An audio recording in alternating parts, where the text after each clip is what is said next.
I'd like to thank the Adelaide Football Club, my teammates, and especially the Adelaide supporters for the last 3 years.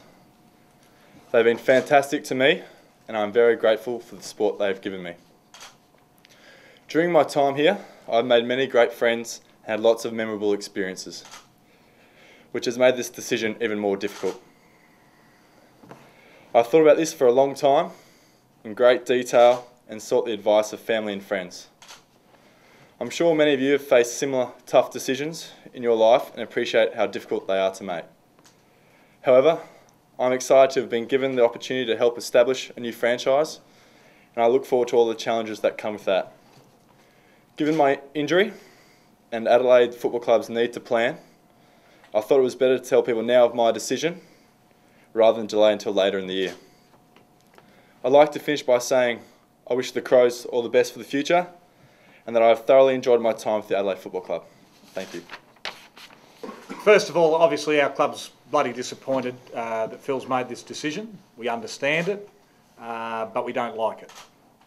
When you lose a player who's 20 years old, who we see as a future captain of our club, and a rising star, and it's certainly a massive loss on the back of losing another centre-half back last year under the similar circumstances. However, we were one of the clubs that agreed to the AFL concessions. With hindsight, we probably don't like 3-year players that you put a time and effort and you draft them as a pick 10 in a draft, leaving our club. But welcome to the new world of AFL footy. Not only do these things happen, but we live in now a ridiculously inflated market for AFL players. One thing I do really want to say though is to our members and supporters. Once we found out what we were up against with Phil, we put an offer together, and I want to make our members and supporters really clear on this, that was way, way, way over any offer to a 20-game player in the history of this football club. It still wasn't in the ballpark, probably, I would suggest. The only other thing we could do is perhaps go even further, but that would mean we'd lose 2 or 3 more players off our list, and we certainly didn't want to do that. So, look, as a club, we're obviously disappointed. We understand the reasoning. The other thing I want to tell our members and supporters is it's not the end of the world. We've lost Nathan. We'll now lose Phil. But we've been criticised over the past few years for probably drafting too many tall guys. But now it's come back to probably be an advantage to us because we still have players like Talia, Luke Thompson, who we've seen, and Sean McKernan, who are capable of holding down a key back position at our club. The only final thing I'll say is I don't think we as a club could have done any more to try and keep Phil here. He spoke with our CEO, our chairman. He sat through a 2-hour presentation with myself and David Noble. Some of his mates, the players, spoke to him, and the coach spoke to him. But in the end, he's made his call. The one thing I will say is that I think it's a compliment to our club that, again, we're the first to know. It's a compliment to our system that players feel obliged to come clean once they know what they're doing and speak to our club about it. And we feel proud as a club that that's happened. I suppose if there's any other tall key defenders out there in the world, give us a call. We'd be interested in your services. In terms of the process, it's been long enough for me to make a decision and get all the facts behind that to make what I think is the best decision for myself. The terms of the deal, how long are they going to I won't go into specifics of that. When did you decide? It was actually over the weekend. I'd been in contact with Adelaide and I told them my plans, and yeah, it was over the weekend. Phil, given that Phil said about future captain, that sort of thing, is this a case of money talks? For me, I'm not going to lie that money is a factor, but for me it's a decision about my football. There are things there that I would like to do and that excites me there. So from that point of view, money was a factor, but it's not everything. Football's the main thing for me.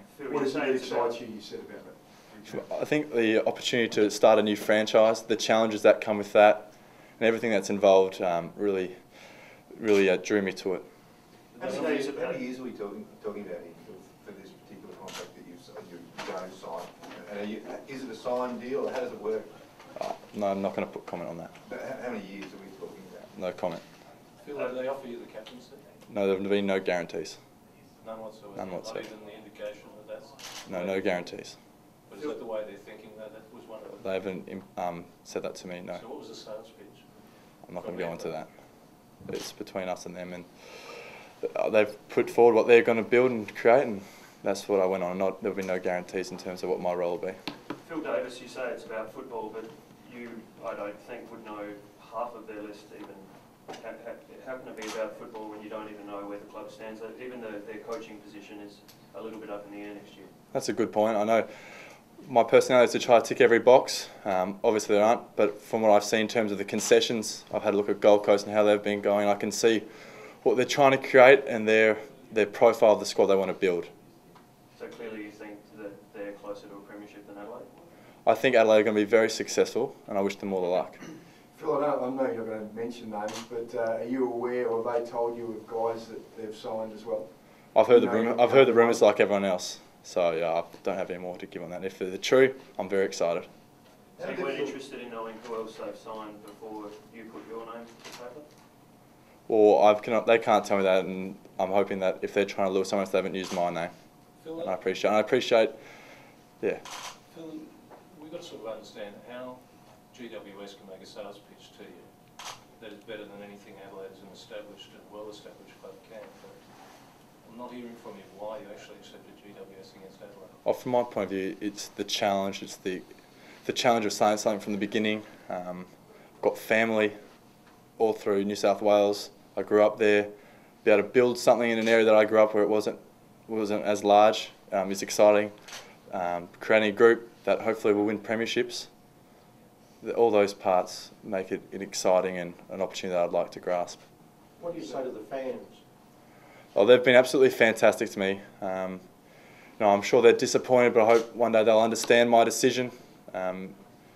Their support has been fantastic, and I'd like to personally thank them for everything they've been to me. They've been great, and LA Football Club's very lucky to have them as supporters.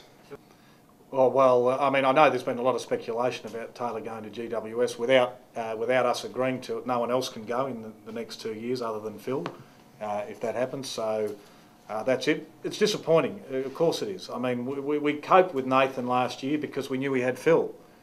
We'll probably cope with Phil this year because we've seen Daniel Talia come along. So one thing I'll assure our supporters, I don't think we need to shut the doors and put the barrel bolt through.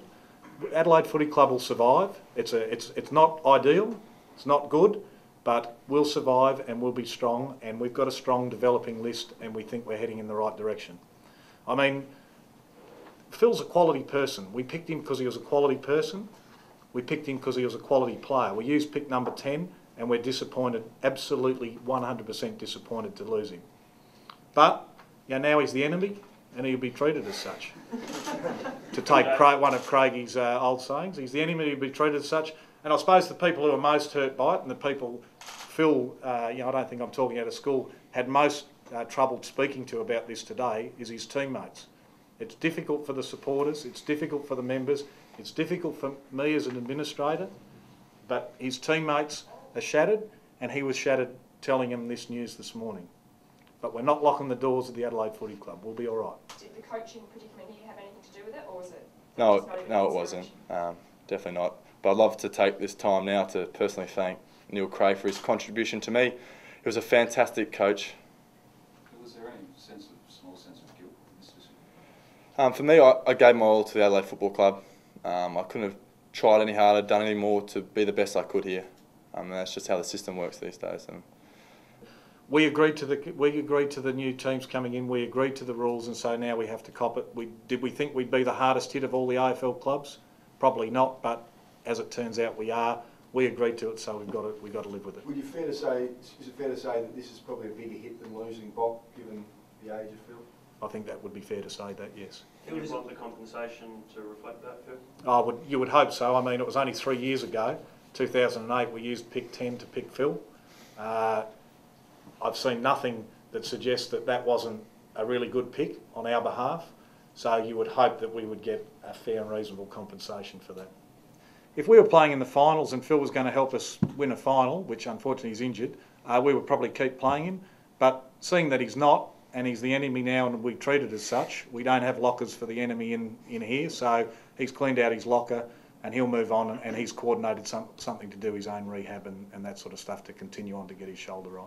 For me, this organisation's been really good to me. The people within it have been fantastic to me, and that's probably the hardest bit. As I said to Phil this morning, you sort of feel as though you're letting someone down, but that's part of a tough decision, and I'm sure all of you know how that feels when you've got that feeling. So, yeah, that was probably the toughest bit, feeling as though you're letting people go.